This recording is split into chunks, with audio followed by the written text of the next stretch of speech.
Përshëndetje të nderuar shikues, emisionin Fokus sot e kemi zhvendosur nga studia. Siç e ndiqni, unë gjendem në një automjet dhe kam kënaqësinë që të zhvilloj një bisedë gjatë gjithë kësaj rruge nga qyteti Vlorës dhe më tej në një itinerar që ne do të ndjekim së bashku me kandidatin për deputet të Partisë Socialiste të Vlorës, i cili në fakt garon për mandatin e tretë dhe tashmë në listat e hapura, zotin Vullnet Sinaj. Zoti Sinaj, përshëndetje. Përshëndetje, Erman. E kërkove me ngulm që këtë intervistë ta zhvillonim pikërisht në automjetin tuaj dhe jo në studio. Pse? Ka ngelur shumë pak ditë nga finalja, nga dita e votimit dhe nuk doja të mbisja kohën në studio dhe dua t'ju falenderoj që e pranuat këtë propozimin tim për të më shoqëruar në takimet e mia të radhës, mbasi kam mbaruar disa takime në qytet. Unë jam nisur drejt Delvinës për të shkuar në Delvin dhe më përpara do ndaroj në Lukov, pastaj do të shkoj në Delvin, kam disa takime atje dhe do të falenderoj shumë që juve ma kursyet kohën. Nuk kam më kohë për të pritur. Nuk kam kohë për të pritur, po ku e gjeni ju gjithë të energji?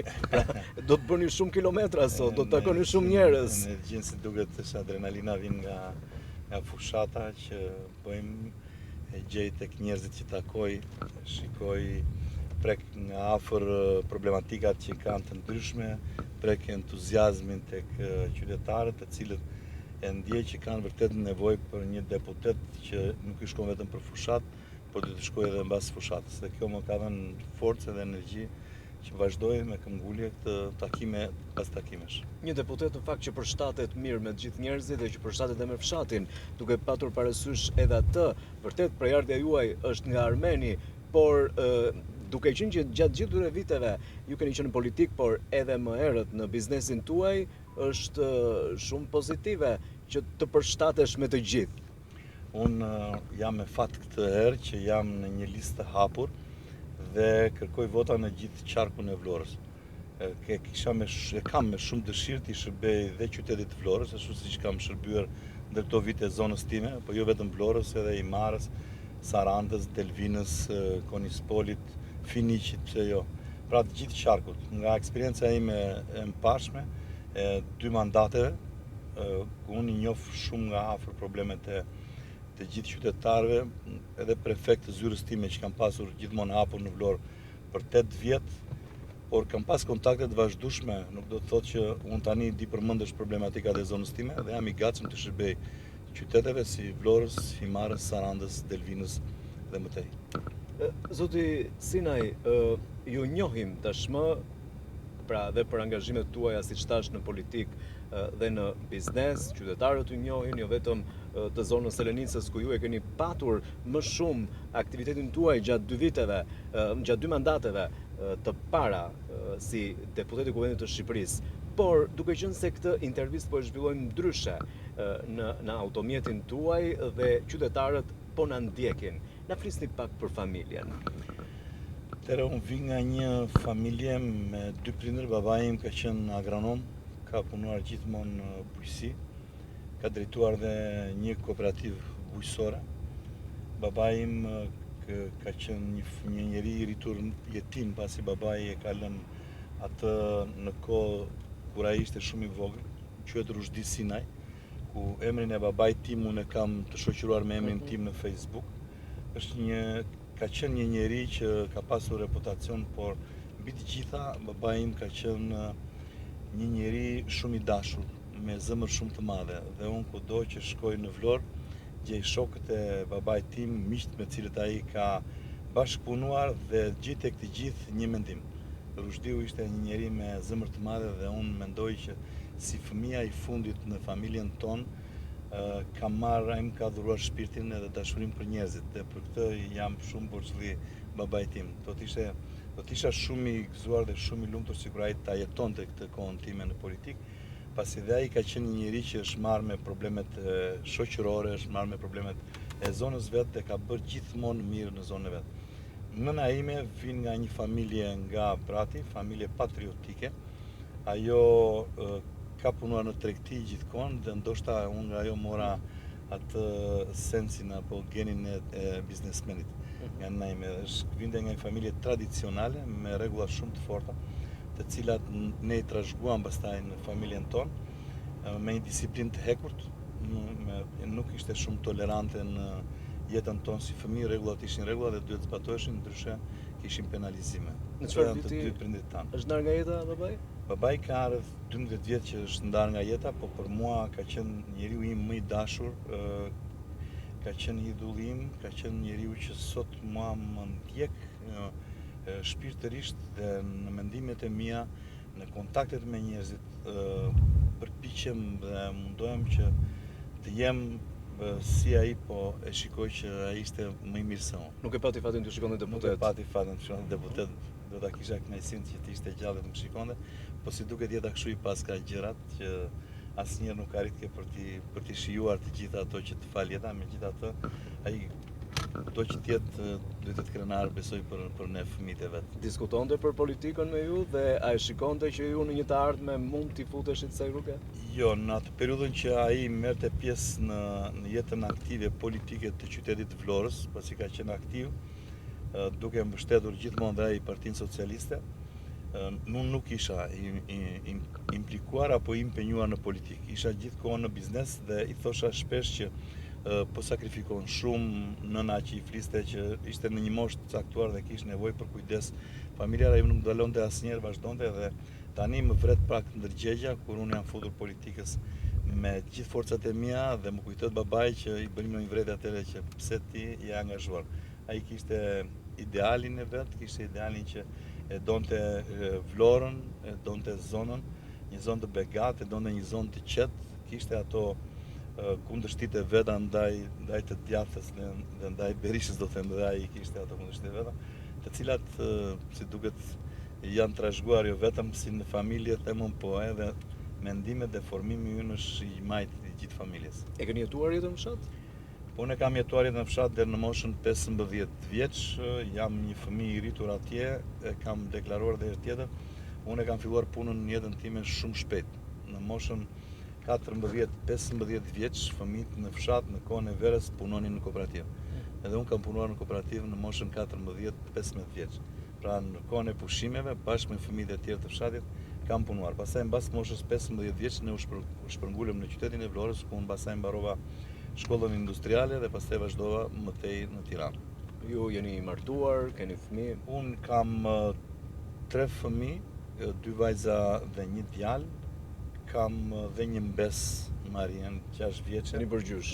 Po, vajzat punojnë në biznesin familjar, pra nuk kam asnjë të punësuar në shtet. Djalin e kam me studime për informatikë ekonomike, një nga studentët ekselent, do thosha, të Universitetit Vjenës. Në vitin e parë ai mbylli duke qenë në 10% më të mirë të universitetit, kurse në vit dytë është akoma më mirë, them që do të shkojë edhe në 5% më të mirë të Universitetit Vjenës. Dhe dega informatikë ekonomike është një degë që do t'i duhet atij pastaj për të vazhduar biznesin familjar. Jo për të futur në politikë, pasi të lini ju stafetën, nuk të kaloni stafetën. Ai është kundërshtari im për politikën, është djali që e do babain ta ketë afër, nuk mendon për politikë, mendon në mënyrën e vet, nuk i dihet pastaj më mbrapa që do të ndrojë mendim rrugës, po për momentin nuk e shkojnë në politikë. Pavarësisht se ai ka ardhur tani nga universiteti, edhe në këtë javë është ai në mbështetjen time në fushat, me fjalë bëri atë pjesën e djalit, mbaroi provimet atje dhe u kthye në Vlorë këtu për të mbështetur babain e vet. Zoti Sinaj, ju jeni një biznesmen i fuqishëm, në fakt, i njohur për biznesin që keni, e keni nisur rrugtimin tuaj qysh herët. Politika për ju çfarë është? Është mision? Unë në politikë, siç e kam thënë dhe herë tjetër, kam hyrë në një moment që në kisha realizuar gjithçka, them, në biznes dhe në familje. Janë ca momente në jetën e një njeriu që në fillim fare të thonë bravo se çfarë ke bërë për veten tënde. Mirë, po kalon një periudhë dhe kjo bravo për veten tënde nuk mjafton, por ti shikon që njerëzit kanë nevojë për të dhënë ti mbështetjen dhe eksperiencën e jetës tënde. Dhe ky ka qenë shtysa që më ka hyrë në politikë. Tashmë mua nuk është se më ka rrëmbyer politika si politik, më ka rrëmbyer njerëzit, më ka rrëmbyer shpirti i tyre, më kanë rrëmbyer shqetësimet e tyre dhe jam bërë pjesë dhe nuk mund t'i braktis në asnjë ditë dhe në asnjë moment, kështu që unë jam përfshirë tani shpirtërisht me qytetarët e Vlorës, me qytetarët e zonës time. Tani jam duke shkuar në Delvin, në Sarand. Mendoj që dhe atje ka nevojë për një deputet që i hap telefonin në çdo moment të kohës njerëzve, ju zgjidh një hall, duke vlerësuar këtë gjë që mbas çdo telefonate ka një njeri të shqetësuar, ka një familje të shqetësuar dhe pastaj mbas telefonatës shqetësimi kalon imi dhe unë do t'i jap zgjidhjet në fund sepse nuk ndihem mirë vetë nëse nuk jap zgjidhje. Në fakt, unë mbaj mend që nuk e di, ka patur shumë pak deputet cilët kanë tentuar mandatin e tretë të paktën në qarkun e Vlorës. Zoti Sinaj, ishte një kërkesë e juaja kjo, pra që të garonit sërish për një mandat tretë, apo ja u kërkoi dikush, ja u kërkoi kryeministri Rama. Mbaj mend një takim Asamblea Socialiste, nuk e di nëse ma kujtoni çfarë ishte kongresi i partisë, që zoti Rama e dha një mesazh në fakt aty. Pra, që aty nis kandidimi juaj në mandatin e tretë? Unë isha në një moment që mendova të largohesha nga politika për arsye sepse dëshirat e mia për të realizuar të gjitha kërkesat e banorëve të zonës dhe të fshatrave të zonës që unë mbuloja nuk u realizuan dot dhe mendova që ndoshta një deputet me më i ri, me më shumë energji mund ta realizonte këtë gjë. Mirë po në të njëjtën periudhë që unë mendova kështu, Partia Demokratike bëri një mocion mosbesimi për mandatin tim, sikur unë kisha përfituar fonde nga buxheti i shtetit. Dhe unë ndodha në një dilemë që të largohesha apo të qëndroja dhe të sqaroja situatën, preferova të sqaroja situatën dhe kjo ndodhi në një moment ose më duket mbasi u bënde zgjedhjet në Imar, sepse mbasi unë kërkova për të larguar, kryesia e Partisë Socialiste më caktoi në njësinë orë vranisht që është pjesë e Bashkisë Imarës, që unë t'jepja kontributin tim atje në fitoren që realitëm me kryetarin e Bashkisë Evangel Tavo. Pra isha në një periudhë që kisha kërkuar të largohesha, partia më ngarkoi një detyrë në Bashkinë e Imarës dhe më ndodhi dhe kjo që më kërkuan për të mequr mandatin. Preferova të qëndroja, të sqaroja për të qenë sa më transparent ndaj qytetarëve që nuk kisha përfituar fonde. Dhe gjatë kësaj kohe unë isha në Tiranë dhe vija përsëri në zonë. Banorët e zonës nuk ishin të kënaqur me kërkesën time për të larguar nga politika dhe pata nga kudo që takoja pata të gjithë njerëzit që më thoshin deputet mendoj edhe një herë, ne kemi nevojë akoma për ty. E vërteta është që edhe vlerësimi që më bëri kryeministri më ka prekur në një farë mënyrë se nuk ishte gjë e vogël, ishte gjithaj vlerësim dhe nëpërmjet dilemës për të parë interesat e mia personale apo për t'i shërbyer akoma zonës time dhe tani kam fatin t'i shërbej dhe qytetit Vlorës dhe gjithë qarkut. Them që kam marrë vendimin më të drejtë që nuk u largova, ma ka kërkuar drejtuesi politik i qarkut që të jem kandidat për deputet, ma ka kërkuar që në muajin dhjetor, duke më thënë vullnet qytetarët të duan, banorët e Vlorës të duan, Partia Socialiste ka nevojë për ty dhe e kam pranuar pastaj kandidimin tim, duke menduar që me këtë mandat të tretë për më shuhen ëndrat më për biznes dhe unë do ngelem në politikë. Çfarë ishte emocion? Keni përfituar ju fonde publike? Absolutisht asnjë fond, si çdo dyqan që qëllimin e vet e ka për të pasur klientë sa më shumë që ty brenda. Aty kanë hyrë dhe kanë blerë si klient disa OIF apo ndonjë institucion, si të themi një biblioteka, një shtëpi e të moshuarve, artikuj të ndryshëm, në një vlerë nën 100.000 lekë të reja, që nuk ka nevojë për tenderime. Pra nuk kishin marrë pjesë në asnjë tenderim dhe në fund fare kanë kërkuar faturë të vëshë. Biznesi sipas ligjit është detyruar të japi ose skontrino fiskale ose faturë të vëshë dhe u kanë dhënë faturë të vëshë, pa ditur se kush ishin. Sepse kemi dhe një gjë tjetër dhe sikur ata të kuptonin se kush ishin, i thoshin që juve nuk ishes ke si punë diskriminimi, të largosh dikë nga radha për të blerë. Ishin në radhë me gjithë qytetarët e tjerë, plus kompania është shumë e madhe dhe nuk arrin dot një punonjës si thjesht të njohë se kush është ky person që ka hyrë në dyqan dhe do blej. Zoti Sinoj, ju jeni në fakt në listën e hapur të Partisë Socialiste në qarkun e Vlorës. Ne keni të vështirë ta fitoni mandatin? Unë e ndjej për ditë edhe më tepër fitoren, në mandatin e tretë unë do ta marr, siç do marr Partia Socialiste mandatin e katërt, nuk kam vështirësi, jam mirë pritur dhe më kanë ndihmuar shumë zona ime mpashme e Bashkisë së Selenicës dhe njësia Orvranisht, pasi banorët e asaj zone unë nuk ju kam kërkuar atyre votë, po ju kam kërkuar të bëjmë pjesë e shtabit tim për të kërkuar votën në qytetin e Vlorës dhe në gjithë qarkun e Vlorës. Dhe ky fenomen ka ndodhur, më vinë shumë raste ku takojnë dy persona me njëri tjetrin dhe secili nga ata ka vajtur t'i thotë shokut me votën për deputetin Vullnet Sinaj. Unë t'jap të drejtë që e zhvillove këtë bisedë në makinë pasi telefoni s'po të pushon. Ka që kur jemi nisur nga Vlora e telefoni janë mbështetësit tuaj? Po ka mbështetësit e mi, ka njerëz që kanë probleme dhe gjatë fushatës kam zgjidhur disa probleme dhe shqetësime të banorëve të zonës time, probleme shëndetësore të tyre, jam munduar, po ju kam qëndruar pranë dhe i kam zgjidhur, kam pas rreth 5 raste. Në kohën tani që jam në fushat, që krahas fushatës jam marrë dhe me problemet e qytetarëve. Më thuaj sinqerisht, do doje të ishe në listë të mbyllur? Jo. Pse? Po nuk do doja të isha në listë të mbyllur për shumë arsye. Para një që deputeti duhet të provojë se sa e ka vlerën e deputetit realisht. Pra sa i ka shërbyer ai popullit vet dhe sa e ka ai besimin nga populli vet. Unë shpresoj që të shkoj në parlamentin e ardhshëm në mandatin tim të tretë me votën e popullit, me votën e qytetarëve, dhe nuk e di, mendoj se do ndihem më komod si deputet duke ardhur me votë drejt për drejt me emrin tim. Keni ndonjë, keni garën brenda listës? Jo, unë nuk kam asnjë garë, unë e mendoj ekipin e Partisë Socialiste të 12 kandidatët për deputet, i mendoj që janë shumë të mirë të 12, jemi pjesë të njëjtës skuadër të Partisë Socialiste. Më falë të ndërpres, këtej Majtas të Rezemra besoj. Majtas, edhe Majtas edhe Djatas këtej e njëjta zona ime është. Sepse unë jam pak ekuilibruar, nuk jam aq kështu si mendojnë që deputeti Majt mendon vetëm për të Majtet. Jo, po të thash Selenica. Unë këtu në zonë kam menduar edhe për të Djatat, po Selenicës edhe këtej. Jo, patjetër. Çfarë dhe Selenicës.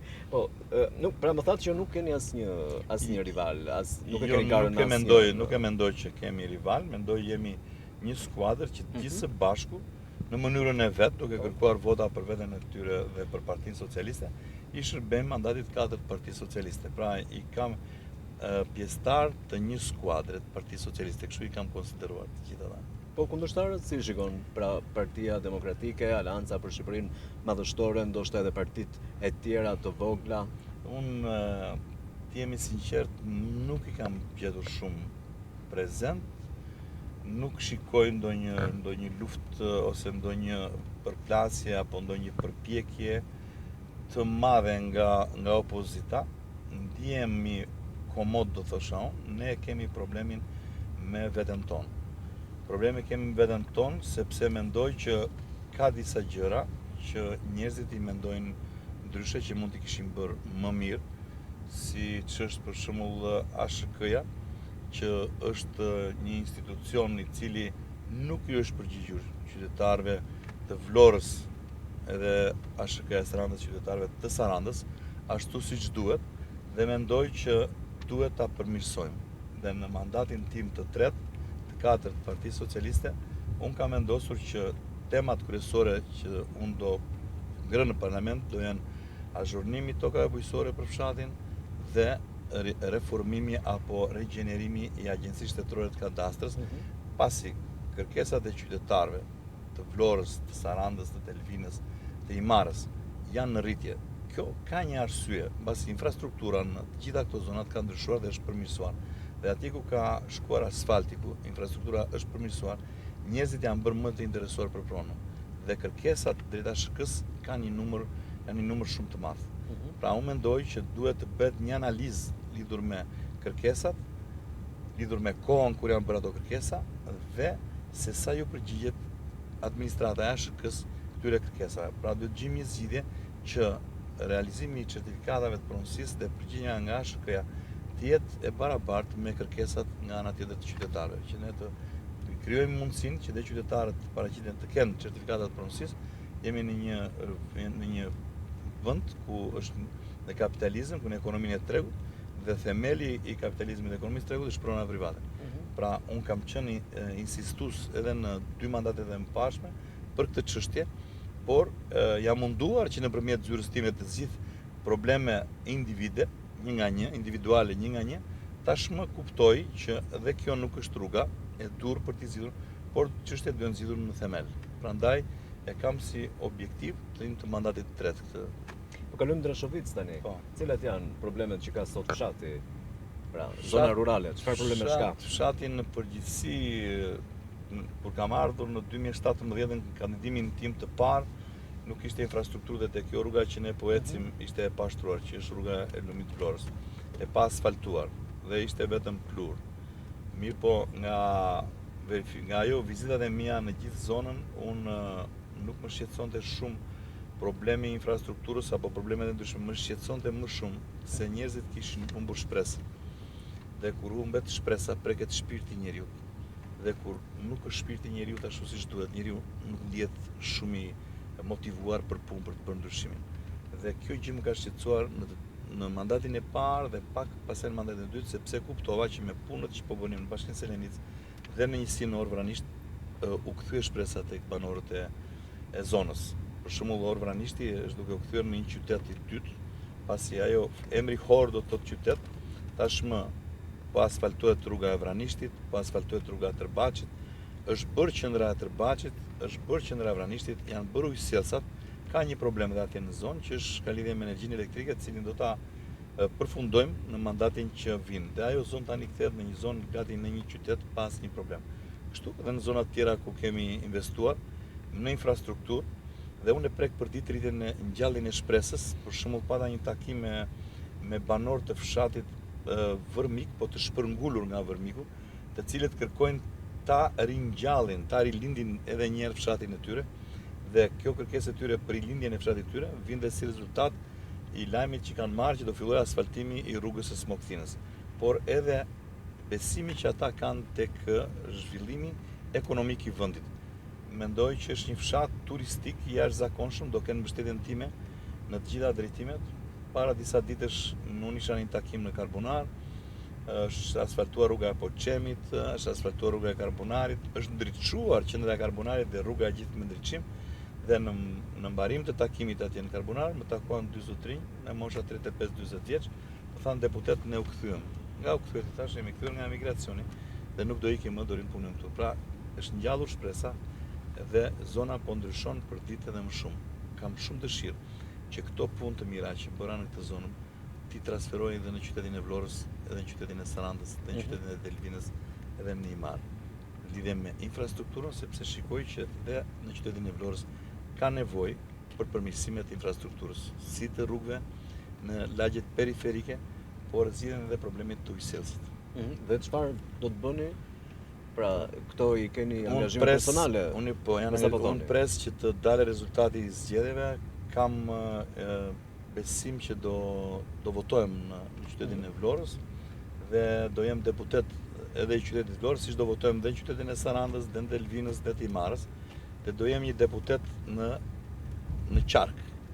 Atëherë, unë kam ide të mia, për shembull Bashkia e Vlorës, gjëja e parë që duhet të bëj është të ndërtoj një ndërmarrje asfaltobetoni. Pra, të ndërtoj ndërmarrjen e vet të asfaltimit, e cila duhet punojë me 3 turne, që të mos kemi rrugicë të lagjeve të Vlorës të pa asfaltuara. Unë nuk pranoj dot që në qytetin e Vlorës të ketë probleme me ujësielësin. Nuk pranoj dot që të hapen kanalizime dhe të mos mbyllen rrugët më mbas. Duke qenë deputet drejt për drejt i Vlorës, pasi deri tani kemi pas zonat e ndara dhe nuk mund të hyja një kolegu tim në zonën e vet, mendoj që bashkë me njerëzit atje do jemi më kërkues. Pra ju po thoni se do të jeni më i fortë se deputetët e tjerë, se kolegët tuaj që si kanë bërë këto? Jo, nuk e mendoj që do jemi i fortë, po e them që siç i bëra në Bashkinë e Selenicës, e kam një eksperiencë pune të bërë, nuk është se kam qenë, po kam punuar. Jam punëtor, do thosha unë. Më shumë se sa i fortë jam punëtor, nuk kurse më asnjëherë. Dhe ju kam dhënë fjalën qytetarëve të Vlorës që siç u shkova tani për të kërkuar votën, do të kthehem mbas zgjedhjeve në një turn ku do takoj të gjithë ata njerëz që unë kam takuar, qytetarë që unë kam takuar në kohën e fushatës. Dhe takimet e herës dytë do janë ndryshe, do janë takime pune, nuk do janë më takime elektorale. Si po ecin këto takime elektorale?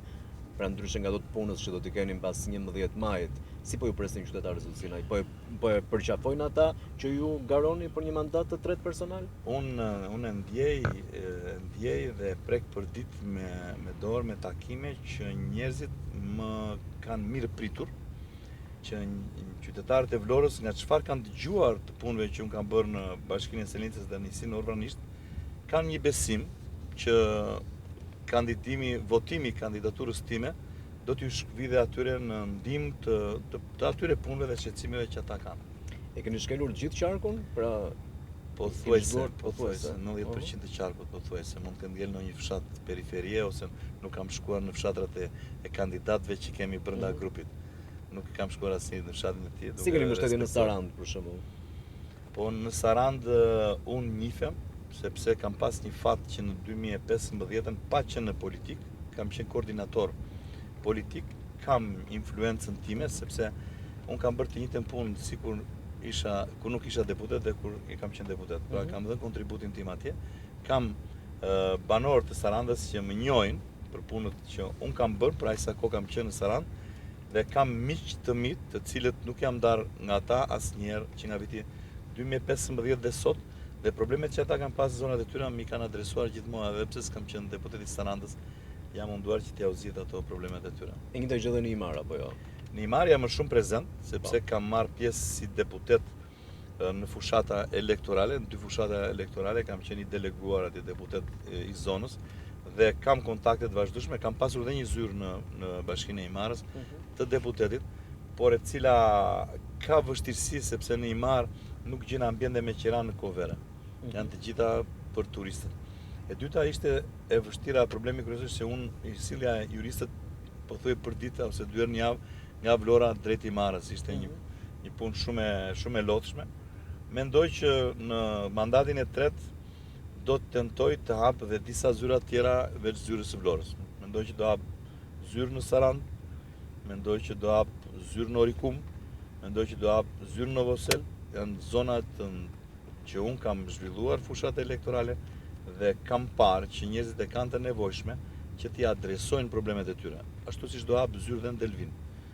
Të gjitha këto do t'i bëj me shpenzimet e mia, por tashmë më i kualifikuar në mbledhjen e problemeve. Pra, me një mendje të ndarë që jam në politikë dhe do ta vazhdoj punën e deputetit me kohë të plotë.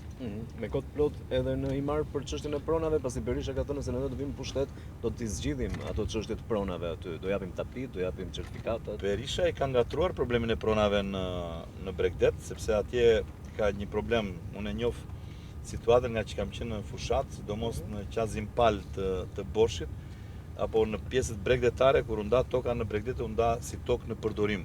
Pastaj në kohën e Berishës, ajo ju rikthye ish pronarëve të vjetër, dhe tani konfliktin e ka ndërtuar vetë Berisha dhe do ta zgjidhë Berisha.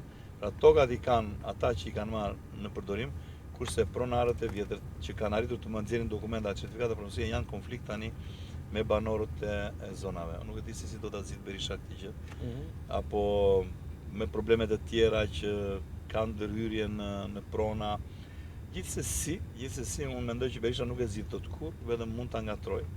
Meqense më ktheve tek Berisha se nuk dua të merrem me Berishën për arsye të moshës që ka Berisha, ishte një moshë tani që duhet të gëzoj pensionin dhe të shkoj pranë familjes dhe nuk është i aftë do të drejtoj Shqipërinë si kryeministër sipas pretendimeve të tij, sepse edhe për ditë në fushat po bën gafa duke folur për qartë. Po kalojmë në Kot, është kthyer si qytet Kota. Kjo edhe fal jush, jo vetëm bashkisë apo jo, pasi keni patur një vëmendje të shtuar ndaj këtyre zonave, madje edhe në gjallërimin e jetës kulturore dhe artistike. Kota në 2017 nuk ishte pompë ujë, ishte pa ujë. Dhe unë atëre ja kam bler pompën me shpenzimet e mia, të cilat e vendosën pompën e Kotës, kurse tashmë Kota i ka zgjidhur të 3 problemet kryesore. Rrugë, ujë, drita. Këto ishin 3 kërkesat e banorëve, janë në përgjithësi banorëve të zonave tona, por Kota i ka zgjidhur të 3-a, ka drita, ka ujë, ka dhe rrugë.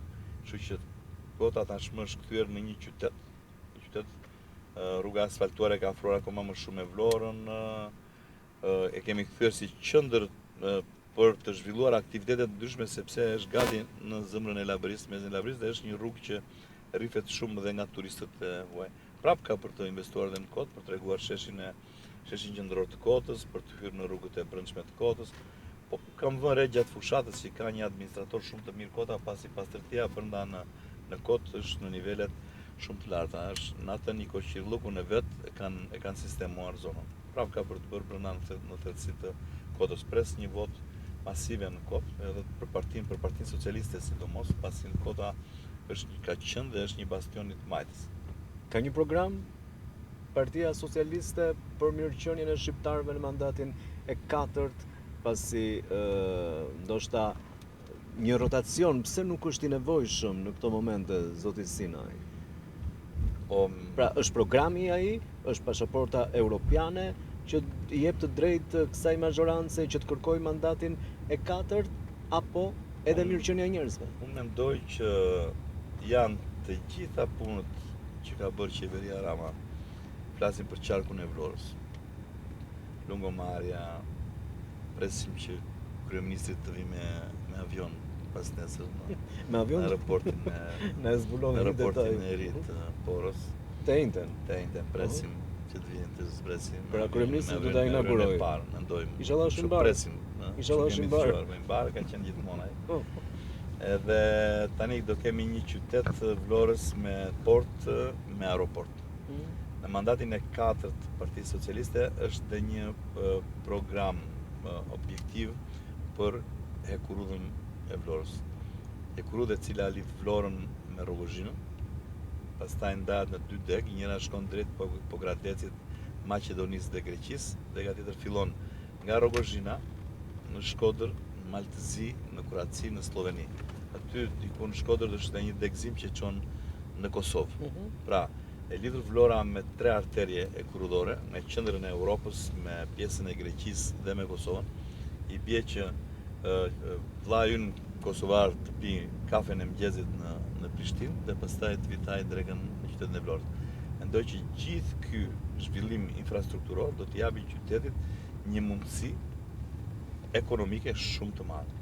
Mendoj që qytetarët e qarkut të Vlorës kanë besim tek programi i Partisë Socialiste. Rritja e mirëqenies do vi dhe si rezultat i programit të Partisë Socialiste që në mandatin e 4 nuk do ketë pensione poshtë vlerës 200.000 lekë dhe një pension mesatar 400.000 lekë. Pra do rriten pensionet në të njëjtën kohë, do rritet GDP-ja. Pra prodhimi i përgjithshëm bruto i Shqipërisë e kemi marrë në mandatin ton të parë me një GDP rreth 10 miliard, sot e kemi 25 miliard dhe ambicia është që në mandatin e 4 ta çojmë GDP-n 35 miliard. Rritja e GDP-s 35 miliard do rrisi dhe të ardhurat për frymë, nga 10.000 euro në 15.000 euro për person. Mendoj që këto plus pastaj të gjitha pagat e arsimtarëve janë rritur 2 fish, 3 fish. Pagat e infermierëve, të mjekëve janë rritur prapë dhe ato përsëri do kenë një rritje në mandatin e 4, si pagat e arsimtarëve dhe pagat e mjekëve. Mendoj që kjo është një rritje e mirëqenies. Po për biznesin, çfarë synon? Me që dhe ju vini nga biznesi, nga botë e biznesit, çfarë duhet bërë më shumë? Biznesi është parë si partner në ekonominë shqiptare, sepse është biznesi ai që punon për ditë dhe paguan taksa, paguan TVSH, të cilat shkojnë në buxhetin e shtetit, dhe sa më partner të jetë një qeveri me biznesin, aq më shumë të ardhurat do të ketë nga biznesi. Unë mendoj që ka akoma vend për të përmirësuar raportin me biznesin, duke i dhënë atij frymë në punët e veta. Por mendoj që këtu në qytetin ton, në qytetin e Vlorës, në Sarand, numri turistëve ka për të ardhur gjithmonë në rritje. Unë kam vizituar disa biznesmen të rinj këto ditë dhe më ka bërë përshtypje që të rinjt të pa larguar asnjëherë nga Shqipëria kanë ngritur bizneset e tyre të suksesshme në Vlorë. Kryes pash një biznes kampingu diku nga plazhi i vjetër, nga pylli i Sodës, 2 djem të rinj, një shqiptar, një kosovar, kishin ndërtuar të kampingun dhe unë gjeta atje të huaj të ardhur nga Franca, nga Hollanda, Gjermania, Italia, me kampinget e tyre në zonën e... Pra ka filluar që tani turizmin, pra nuk kemi një turizm me 1 muaj, 2 muaj, por kemi turizm, të them, 6 mujor dhe kërkojmë që ta bëjmë një turizm tjetë gjithvjeçar. Atëherë, nëse turizmi funksionon dhe do bëhet lokomotiv për ekonominë e qarkut ton, mbas turizmit tërheq me vete dhe agrobiznes.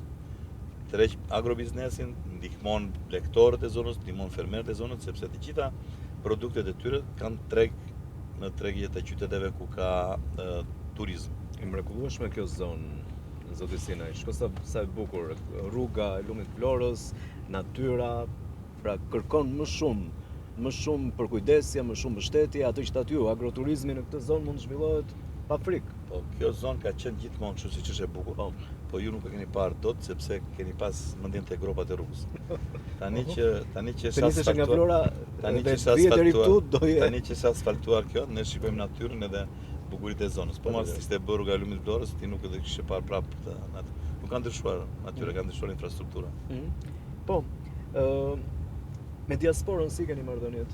Pra, keni zhvilluar takime aty, keni mbështetje? Me diasporën unë kam zhvilluar takime si deputet të mandatin e dytë me banorë të zonës tonë dhe të qarkut të Vlorës të emigruar në Greqi, në Itali dhe në Angli, në Londër.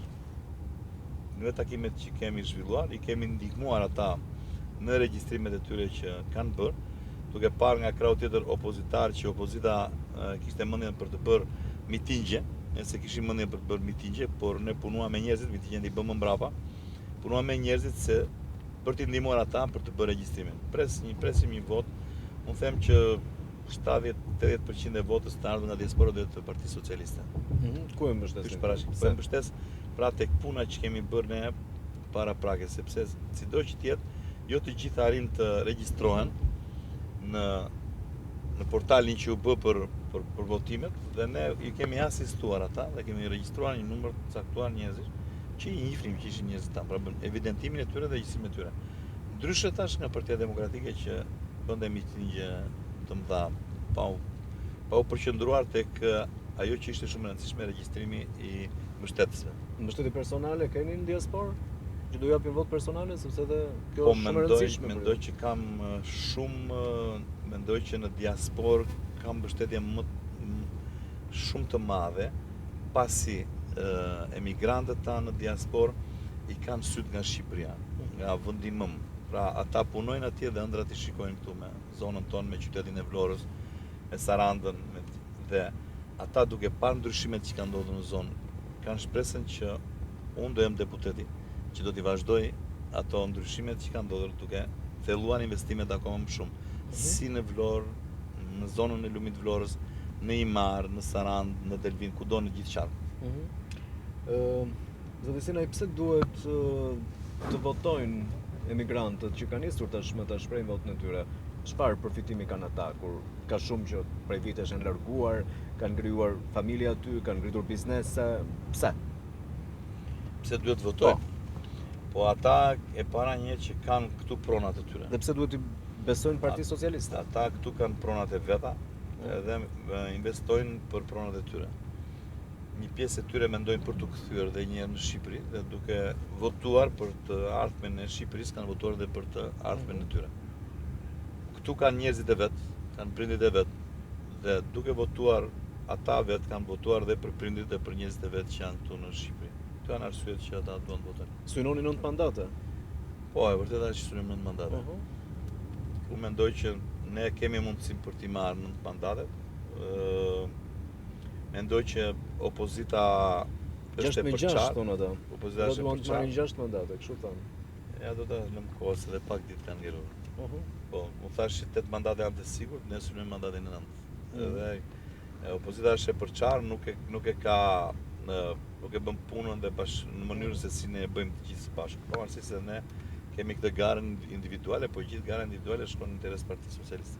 Çfarë do të sillni më shumë në parlament në këtë mandat të tretë tuaj? Unë do sjell eksperiencën e 2 viteve, në qoftë se kam punuar me zyrën time të deputetit duke zgjidhur problemet e qytetarëve një për një.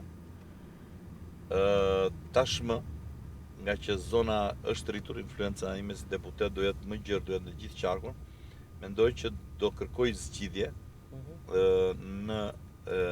me ndryshimet ndonjë ligji për shembull që mund të krijojë ndonjë problem për zonën, apo në lidhje me azhurnimin e tokave bujqësore, të cilat qytetari nuk do të di sepse nuk ka mbaruar azhurnimin disa zona. Por duhet patjetër që qeveria të ndryjë për azhurnimin e këtyre tokave bujqësore. Ashtu siç t'u thash më përpara, që një nga objektivat e punës time do jetë ASHK-ja, hipoteka, ku do mundem të jap kontributin tim në ide për ndryshimin dhe funksionimin e saj në shërbim të qytetarëve. Kam dhe ambicje të tjera, për shembull, unë jam i bindur se transferta e pakushtëzuar që shkon nga qeveria qendrore për bashkitë është e vogël dhe kam kërkuar që ajo të jetë sa më e madhe, të jetë dyfishja e saj, pra të arrisim çik buxhetin vendor, sepse bashkia është ajo që prek për ditë problematikat e qytetarëve. Dhe kjo do jetë një pjesë, një nga objektivat e mia.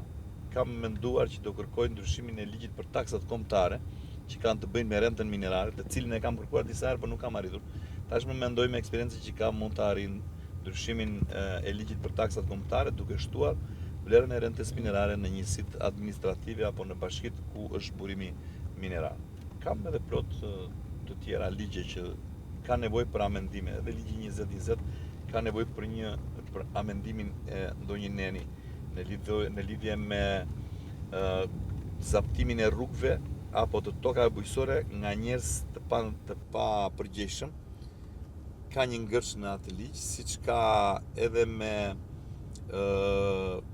kish një afat 6 mujor që ata që ishin me formular A6 të pajiseshin me AMTP. Shumë nga qytetarët nuk e kanë marrë AMTP-t dhe do kërkoj që të rritet ky afati 6 mujor në ligjin 2020 që t'u jap mundësinë dhe qytetarëve të tjerë që janë me formular 6 për të marrë AMTP-t ata. Për momentin këto. Kush ju frymëzon politik? Në politikë më frymëzojnë njerëzit. Njerëzit e thjeshtë, më frymëzojnë njerëzit që nuk kanë një mik, siç është mësuar në përgjithësi që të kesh një mik, dhe unë dua të jem miku i të gjithëve, si deputet i tyre, dua që t'i trajtoj të gjithë njësoj, i kam trajtuar të gjithë njësoj dhe dua që t'jem deputeti që i trajton të gjithë njësoj. Më frymëzon ndryshimet që po ndodhin në Shqipëri, kontributi që dua të jap për antarësimin e Shqipërisë në Bashkimin Evropian dhe për shtatjen e qarkut ton me nivelet e Bashkimit Evropian. Dhe mendoni ju se brenda 2030 do të jemi në Bashkimin Evropian? Unë mendoj janë disa arsye që mendoj të tilla. 4 arsye do vendosun. E para është situata gjeopolitike në Europë, lufta e Rusisë me Ukrainën, situatat që krijohen ndonjëherë në Kosovë, dhe kjo kërkon që Europa vetë jetë e interesuar për antarësimin e Bashkimit e Ballkanit në Bashkimin Evropian. E para, e dyta është asnjëherë në historinë e Bashkimit Evropian nuk është mbledhur një summit jashtë vendeve të Bashkimit Evropian. Për herë të parë ky summit u mblodh para 2 vjetësh në Tiranë.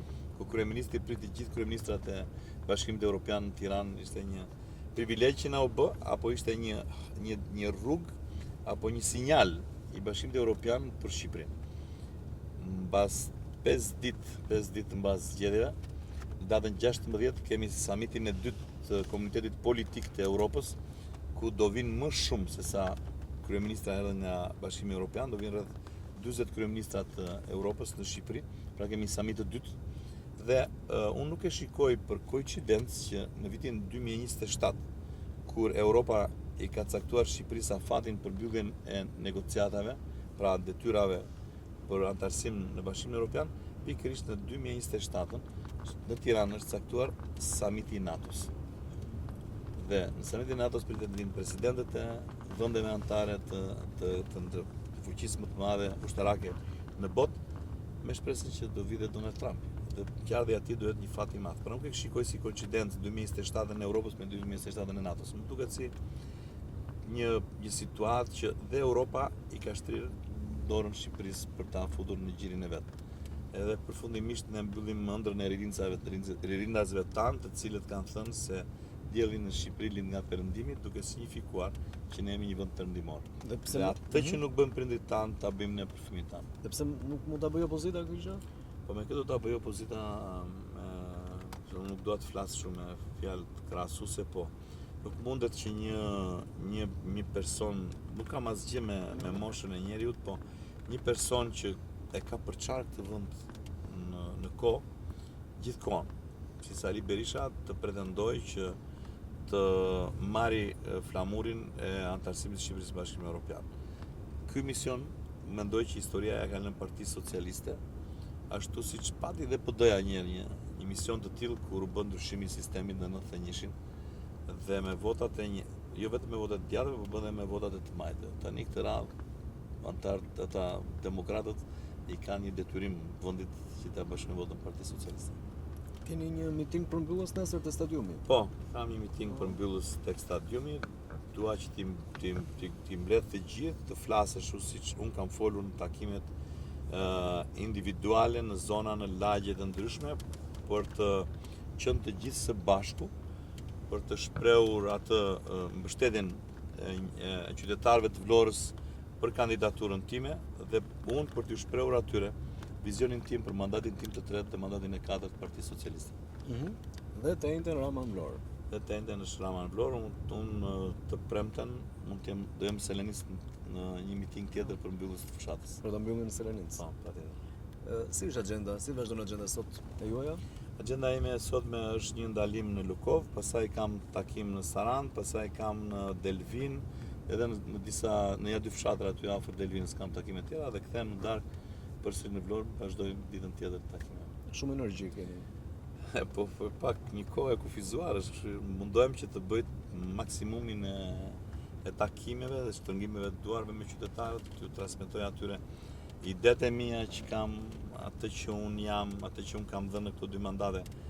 Më ndjej si detyrë që të shkoj në sa më shumë njerëz, të takoj sa më shumë njerëz, duke ju premtuar atyre që do jem deputeti i tyre. Dhe deputeti që jo vetëm ka vajtur vota, por deputeti që do kthehet mbrapsht për të zgjidhur problemet. Kush e di se ka lodhur shoferin? Shofera unë kam 3. Një ky është njëri prej tyre. Është njëri prej tyre, se ta ndrohen, ta bëjmë pushim. Vetëm unë edhe Agim Rama, kameramani im, jemi non stop në punë. Kam lodhur shumë edhe Agim në fakt të fushat. I vështirë deputeti? Pyetje. Ja, absolutisht. Domethënë është kënaqësi të punosh me të. Patjetër, as nuk bëhet fjalë më. Po këta shoferat janë bërë si puna ime edhe këta, përjetojnë takimet me qytetarët. Edhe këta janë njerëz të thjeshtë, njerëz qytetarë edhe këta dhe shikojnë punën time, kështu. Dhe këta më japin zemër dhe më mbështesin. Kam dhe unë ndihmë dhe krah në çdo lëvizjen time, në çdo punën time. Profesor Sinaj, pse duhet votojnë qytetarët Partinë Socialiste dhe Vullnet Sinaj në 11 maj? Partinë Socialiste duhet ta votojnë në qarkun e Vlorës, sidomos në qytetin e Vlorës, për të gjitha ato që kanë transformimet që janë bërë në qytet, investimet që janë bërë në qytetin e Vlorës. Duke filluar dhe një herë t'i përmendim me lungomaren, bypassin, rrugën e Vlorës, rrugën e Poçemit, aeroportin, dhe për investimet që do bëhen në mandatin e 4 të Partisë Socialiste, dhe që Edi Rama është kryeministri i cili jo vetëm këtu në investimet në vend, po është kryeministri që me politikën e tij të jashtme po jap rrugën Shqipërisë në antarësimin në Bashkimin Evropian. Dhe jam i bindur që veç ti nuk e bën dot asnjë kryeministër tjetër. Mua vullnet sinën duhet më votojnë sepse jam deputeti që nuk i shkoj vetëm për fushat, po jam deputeti që do t'i shkoj dhe për punë mbas zgjedhjeve. Dhe këtë garantoj. Siç fjala që dhash në 2017, që telefoni im do ri hapur gjithkohon dhe ndajti hapur për 8 vjet, do vazhdoj të rihapur dhe për 4 vitet e ardhshme telefoni dhe unë do ja kushtoj gjithkohon time votuesve të mi të qarkut të Vlorës. E këndshme kjo bisedë, duke shijuar ato çfarë u thatë, por duke shijuar edhe këtë natyrë të mrekullueshme. Një nga pikat më të bukura të Labrisë, edhe ky kameramani ti shikoj në zona ku kam bërë videoklipin tim në mandatin e dytë këtu kjo. Është çik me fat. Keni pak më tutje, keni rast të shikoni fillimin e punimeve të rrugës së Tërbaçit. Për të cilën kam lobuar derisa e arritëm dhe doja të bëja një falënderim të kryetarit të bashkisë Vangjel Tavës që premtimin e dhënë në fushat e bëri realitet. Pra, ju vazhdoni dhe do ta shprehin mbështetjen tuaj, siç e thatë, për këtë zonë, për Tërbacin, për Lumin e Florës, për Sarandën, për Delfinën, Konispolin, edhe në mandatin tuaj të tretë. Ja, po e shohim këtu jemi atë. Ju po të futeni në thellësi të shikoni fillimin e punimeve. Po nëse doni Mos shohim. del koha, s'po del koha. Se del koha. Jo. Se del. Zbresim një minutë. Da? Zbresim një sen. Flasim kur e kemi takimin në Kemi futu. Po ke futet. Futemi pak këtu, futemi pak vranisht edhe. Presim pjesën e tabelës aty. Po.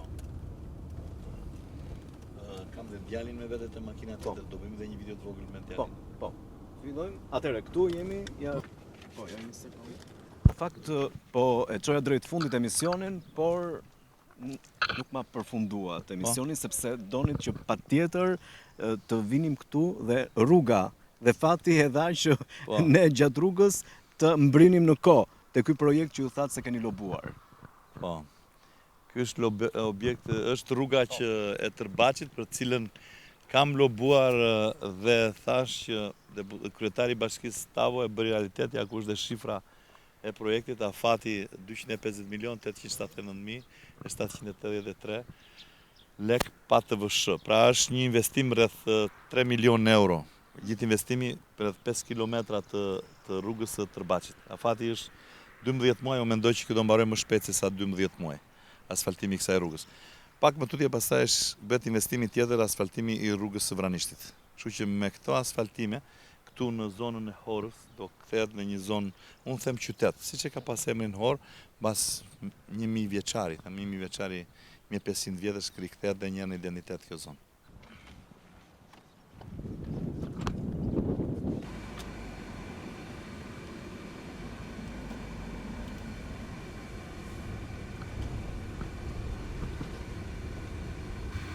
Atëherë, sa po ka nisur punimet apo jo? Janë Po, apo të parë? jemi në fillimin e punimeve për asfaltimin e rrugës të Tërbacit dhe ato vazhdojnë pasaj për gjatë rrugës, për të cilën ne s'mund ta përshkruajmë dot gjithë të rrugës sepse do ketë na duhet kohë ta bërë të gjë.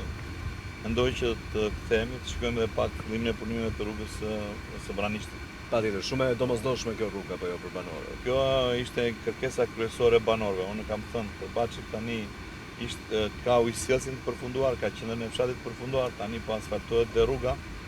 Më mbrapa do ketë edhe një investim në sistemimin e problemit të energjisë elektrike që ka fshati dhe unë kam thënë që jam i bindur që këtu do kemi të bëjmë me një qytet të ardhshëm, me një qytet me 5 fshatra që rrethojnë edhe ja mund të shikoni një pjesë të punimeve që kanë filluar tek rruga.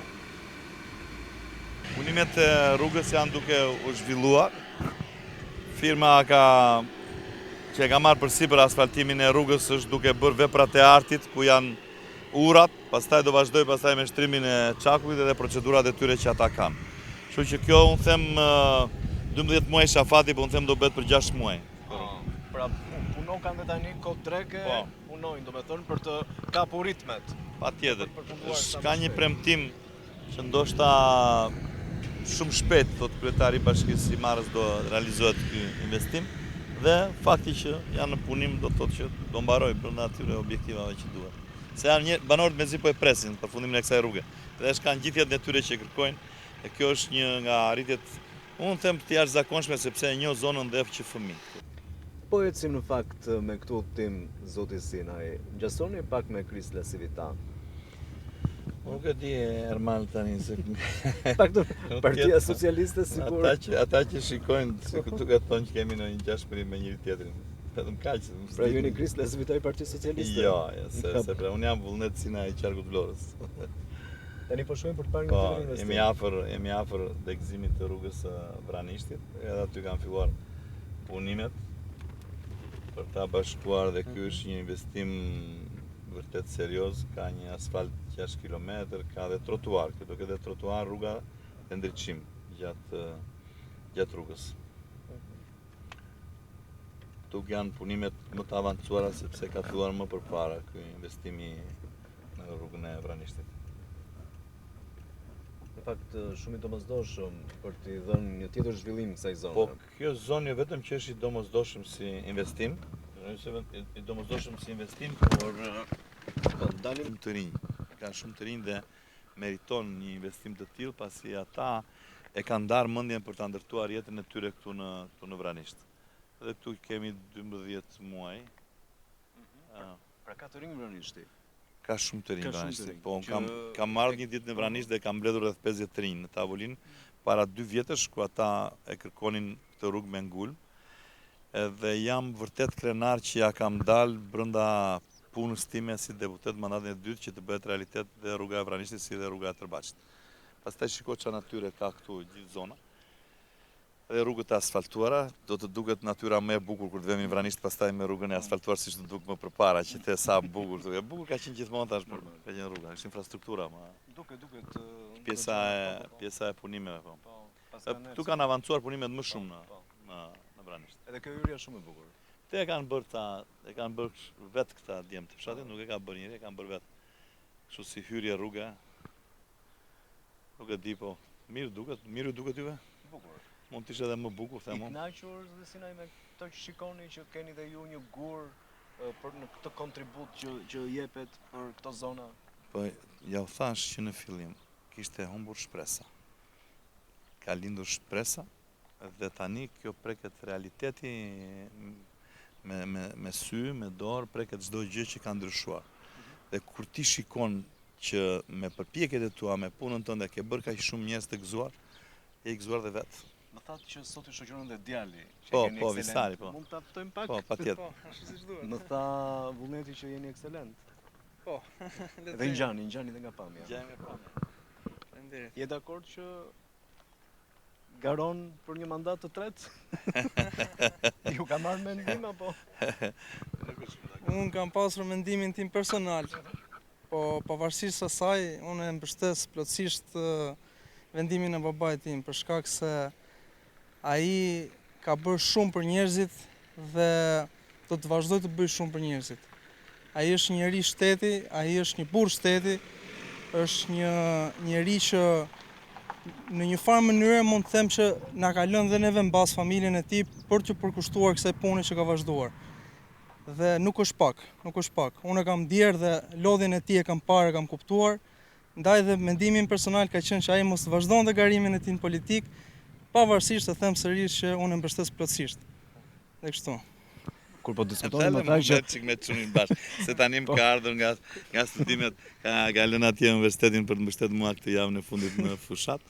Unë jam krenar për Visarin. Visarin na ka nderuar në një nga universitetet më të mira të Europës edhe më të vështira në një deg informatike ekonomike dhe më ka bërë që të ndihem krenar. Po, kështu thotë edhe edhe këtu i tash pasaj. është krenar për ty. Po, është Visari është siç ka emrin, është visiart është Visari për babain edhe për familjen, është i bekuar i shtëpisë tonë. Dhe duke qenë të dy aty dhe Visari kemi ndaluar edhe në Vranisht ku Visari është nip në Vranisht. Se bashortja ime nëna e Visarit është nga Vranishti. shumë i këndshëm ky udhtim dhe shumë të përbashkët. Shumë faleminderit. Zoti Sinaj, një mesazh, pra edhe një mesazh të Po? fundit për ta mbyllur fokusin për sot. Pse duhet edhe një herë të votojnë ju, të votojnë qytetarët, duke qenë këtu edhe afër Visarit. Të votojnë Partinë Socialiste.